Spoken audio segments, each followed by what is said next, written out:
Sorry मैंने सुबह बोला आपको कि नमस्ते का जवाब दीजिए। मेरा सिर्फ पर्पस यही था कि ये छोटे छोटे बच्चे जो हमारे साथ यहाँ हैं या बड़े, ये वही सीखते हैं जो हम उन्हें दिखाते हैं।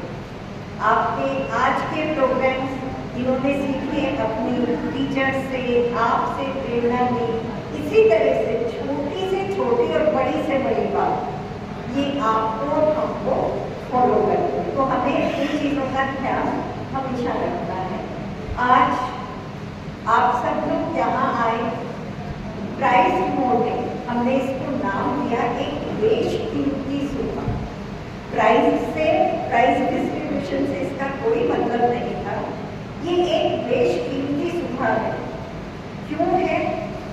क्या इतने छोटे बच्चे से, इस बच्चे से और इन बच्चों से हम तो बिना इस प्रोग्राम को किए ये टैलेंट निकाल सकते थे जो इनके अंदर था। ये बोलते होंगे, घर में भी बहुत बोलते होंगे, क्लास में रीडिंग करते होंगे, लेकिन एक 300-400 लोगों के सामने यहाँ खड़े होकर बोलना ये एक बहुत हिम्मत की बात है।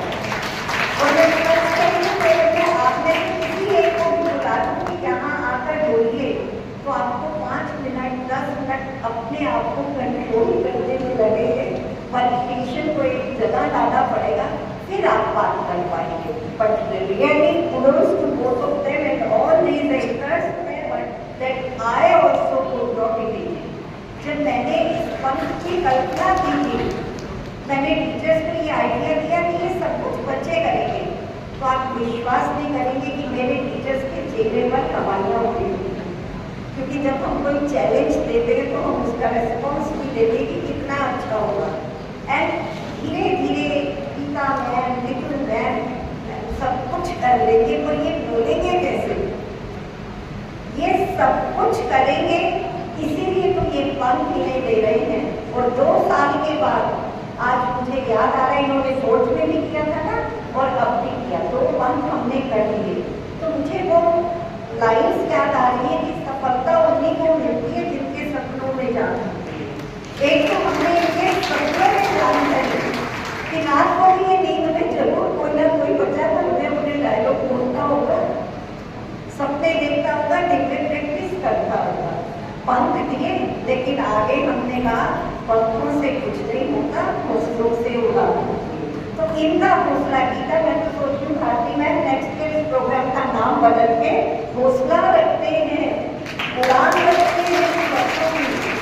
जिन्होंने हमारे जीवन में इतने छोटे छोटे पंखों को, जिन्हें हमें भी ये लग रहा था कि हम इन्हें स्टेज पर लाने की कोशिश करते हैं, लेकिन ये कोशिश नहीं, ये एक बहुत सफल हमारा कदम है। हम बहुत शान से कहते थे जब भी एनुअल फंक्शन करते थे कि हमारा 100% पार्टिसिपेशन, लेकिन सच्चाई ये थी कि हम 5000 में से 1200 बच्चों को स्टेज पे लाकर उसको 100% मानते थे कि हर क्लास में से कोई ना कोई बच्चा आ गया। लेकिन इस प्रोग्राम को करने के बाद एहसास हुआ कि 100% क्या हो गया, कि जहाँ डांस, गाना, ये सब कुछ नहीं भी कर पाए। आपने देखा, मैं बैठी हुई मैम से कह रही थी कि जिस प्रोग्राम को आपने रिकॉर्ड कराया, जो ये इंस्टाग्राम वाला प्रोग्राम था, वो रिकॉर्ड कराया, उसकी आवाज़ सुनने में हमें उतनी अच्छी नहीं लगी जितना राजा भोज में बच्चों ने बोलकर आपको और हम लोगों को अट्रैक्ट किया।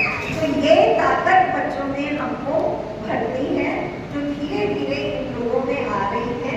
और मैं बहुत खुश हूँ कि एक सपना जो मैंने देखा था, शायद मेरे पूरे स्टाफ के पंखों ने उस सपने को एक साकार रूप दे दिया।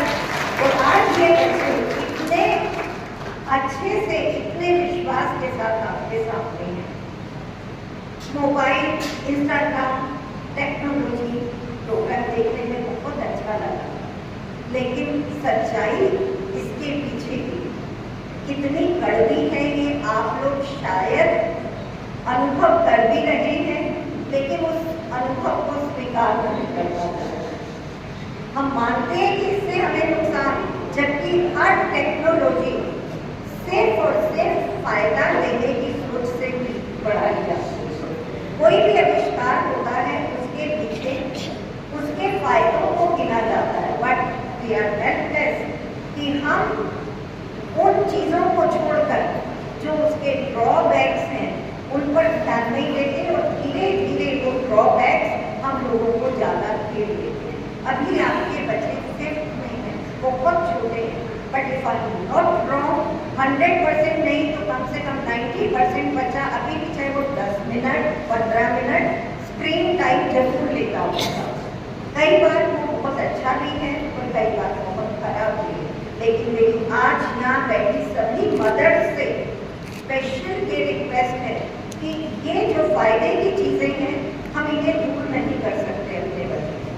हम ही ऑनलाइन क्लासेस चलाते हैं, सारी दुनिया में चल रहा है, लेकिन ये आपकी ड्यूटी है कि आप साथ बैठकर ये चेक करें कि ये काम क्या हो रहा है, फायदे वाला या नुकसान वाला। ये अगर आप नहीं देखेंगे तो मैं मान ही नहीं सकती कि 2 या 4 बच्चों को से 0% कह सकती हूँ कि वही बच्चा उससे फायदा उठाएगा जिसे भगवान ने शायद कुछ एक्स्ट्रा बुद्धि दे दी। अदरवाइज इस उम्र का बच्चे का कदम गलत एट्रैक्टिव चीज पर ज़्यादा जाता है। जब हम एक प्रोग्राम भी तैयार करते हैं ना, तो ये जो ग्रुप आपके सामने म्यूजिक ग्रुप खड़ा है, म्यूजिक के टीचर्स, म्यूजिक में पार्ट लेने वाले बच्चों को थोड़ा सा डाउन महसूस होता है, हमारी कोई कॉस्ट्यूम नहीं है, हम तो स्कूल यूनिफॉर्म में जा रहे हैं, शायद हमारा वो एट्रैक्शन नहीं होगा। अब इस सेंटेंस को आप अपने मोबाइल से जोड़ दीजिएगा, आपके बच्चों का एट्रैक्शन उसमें किस तरफ है। जितनी गलत चीजें होंगी उतनी रंगीन होंगी, उतनी एट्रैक्टिव होगी। तो मेरी रिक्वेस्ट है कि अभी ये बहुत छोटे हैं, इन्हें इन रंगीन चीज़ों के जाल में मत फंसने दीजिए। बहुत मुश्किल है, क्योंकि अगर हम सच्चाई में देखें तो हमारे ही घरों में 1.5-2 साल का बच्चा तब तक खाना खाने को तैयार नहीं होता जब तक उसके सामने मोबाइल नहीं करता। कभी ये स्थिति टीवी की थी, फिर भी एक 8-10 फीट का डिस्टेंस था। आप सोचिए कि 1.5-2 साल का बच्चा जिसे ये भी नहीं पता कि खाना मुंह में जा रहा है या नाक में जा रहा है, उस मोबाइल पे वो भी रोता रहता है, और जैसे ही माँ उसके सामने मोबाइल चला देती है वो खाना खाना शुरू कर देता है।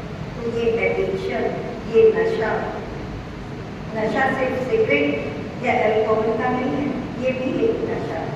मेरी आपसे रिक्वेस्ट है इस नशे से अपने बच्चों को बचाकर चलिए। जो स्क्रीन टाइम आपने फिक्स किया है, कोशिश कीजिए कि आप खुद उस टाइम फ्री रहें, उनके साथ बैठें, उनसे डिस्कस करें कि वो देख क्या रहे हैं। जब आप डिस्कस करेंगे तो डेफिनेटली आप गलत में से भी अच्छा निकाल कर अपने बच्चे के सामने रख पाएंगे, और जब आप ध्यान ही नहीं देंगे तो उसकी अच्छाई या उसकी बुराई में किसी भी तरह से समझ में नहीं आएगी, और अंत में सिर्फ पछताने के सिवा हमारे हाथ में कुछ नहीं रह जाता। तब हम सिर्फ टेक्नोलॉजी को दोष देना शुरू कर दें। मैं सभी मदर से ये रिक्वेस्ट कर रही हूँ कि आदत यही डालिए कि अपना काम खुद करो, अकेले बैठो, होमवर्क करो, सब कुछ करो, लेकिन उनके साथ कोई मैगजीन, कोई न्यूज़पेपर लेकर अगर आप रीड करते हैं, आप बैठकर अपना पढ़ते रहते हैं, तो इन बच्चों को भी उसको फॉलो करने में धीरे धीरे धीरे इनके दिमाग में जाता है कि मम्मी जो बुक पढ़ रही है, ऐसा क्या है इसमें कि मेरी आवाज़ भी नहीं सुन रही, वो मोबाइल में नहीं सुन रही थी ना। आपको बुक पढ़ते हुए जब आप नहीं सुनेंगी तो जैसे उस बच्ची ने मोबाइल उठाया, ऐसे ही आपके बच्चे बुक्स उठाना शुरू कर देंगे कि बुक्स में है क्या। बुक्स की वो कीमत जो हम और आप लोग जानते थे, वो आज के बच्चे नहीं समझ पा रहे, क्योंकि हम ही नहीं समझा रहे। हमारा टाइम था कि बुक्स अगर गिर गई, टेढ़ी हो गई, तो पहले माथे से छुपाते थे, सॉरी बोलते थे, उससे सेट करते थे, कसम भी खाते थे तो विद्या माता की कसम खाते थे। आज के बच्चों में ये चीज़ें कोई चली जा रही हैं, और उसमें बच्चों का कोई कसूर नहीं है, टेक्नोलॉजी का कोई कसूर नहीं है। कसूर सिर्फ हमारा है कि हम उन पर वो ख्याल नहीं दे रहे, क्योंकि मुझे तो अच्छे से 100% याद है कि हमारा टाइम वो था कि हमें बुक्स भी लाइब्रेरी से लेकर पढ़ने के लिए पेरेंट्स कहा करते थे। खरीदते नहीं थे सारी बुक्स, बीए तक, क्योंकि बहुत महंगी बुक आती थी, तो एक बुक अगर मिला दी, दूसरी नोट्स बनाने के लिए चाहिए तो लाइब्रेरी से लीजिए।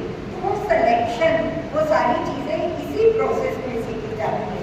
मुझे उम्मीद है कि आप हमारे इन बच्चों को ये प्रोसेस, जो हम भी पूरी कोशिश करते हैं, आप भी साथ दीजिए कि लाइब्रेरी से बुक ले जाते हैं और बैग में से भी नहीं निकलती है। तो ये माँ की ड्यूटी है। फादर एक बहुत स्ट्रॉन्ग वॉल की तरह से इनके पीछे और आपके पीछे खड़े हैं, लेकिन करने वाले आप लोग हैं। इसीलिए इस प्रोग्राम में भी कहा गया ना, राजा भोज वाले प्रोग्राम को अगर आपने ध्यान से सुना होगा कि दो ही समर्थ हैं, सृष्टि और नारी, क्योंकि नारी दूसरे की उत्पत्ति करती है। अगर हम बायोलॉजिकल भी देखें तो एक पॉइंट हमारे फीमेल में ज़्यादा होता है, तो उसका कंपैरिजन ऑफ जेंट्स। तो ना तो आप निर्बल हो, ना आप निशक्त हो, आप ही समर्थ हो।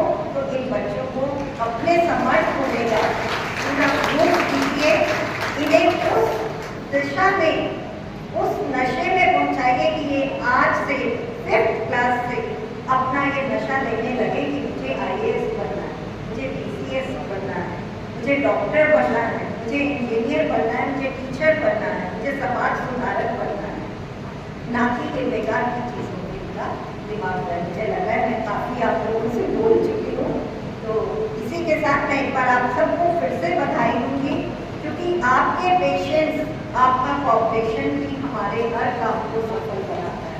मैं आपको ये भी बताना चाहूँगी, हो सकता है पेरेंट्स इस वाला 4th में शायद लैक ऑफ टाइम आप ना कर पाए हो। CBSE ने पेरेंटिंग को कंपल्सरी किया है, जिसमें एक्टिविटीज जो भी होंगी छोटे बच्चों की, उसमें पेरेंट्स को भी पार्ट लेना। अभी तक तो ये होता था ना कि चार्ट देख के टीचर भी पूछती है तुमने तो नहीं बनाया, मम्मी ने बताया, लेकिन अब ये बिल्कुल मना है पूछना। और ये होंगे कि ये चार्ट आप खट जाएंगे, मम्मी पापा और आप मिलकर बनाएंगे, जिससे कि आप अपना बहुत अच्छा क्वालिटी टाइम इन लोगों के साथ पास कर सकें। और फिर स्कूल में भी आपको एक ना एक एक्टिविटी ऐसी करनी होगी जिसमें आप आकर इन बच्चों के साथ पार्ट लेंगे। आपका बच्चा आपके साथ मिलकर या तो आपको दौड़ाए या आप दूसरे दौड़ाए। मुझे उम्मीद है आप ये सब फॉलो करेंगे, जिससे कि हम अपने माननीय प्रधानमंत्री की दी हुई नई शिक्षा नीति जो है उसको पूरी तरह से इन बच्चों के उपयोग के लिए हम भी कर सकें और आप लोग भी उसका पूरा फायदा उठा सकें। इन शब्दों के साथ धन्यवाद बहुत बहुत। हमेशा ऐसे ही आते रहिएगा। आपने क्या किया या नहीं किया, हम जब यहाँ बैठते तो हमारी आंखें इन बच्चों पर ये होती हैं और इनकी आंखें सब इधर होती है, ये देखने को कि मेरे मम्मी पापा कहाँ बैठे हैं, मुझे देख रहे हैं या नहीं। तो इन आंखों को कभी छूटने मत देना, उदास मत होने देना, हमेशा इनके लिए ऐसे समय निकालते रहना। धन्यवाद। Thank you. Thank you.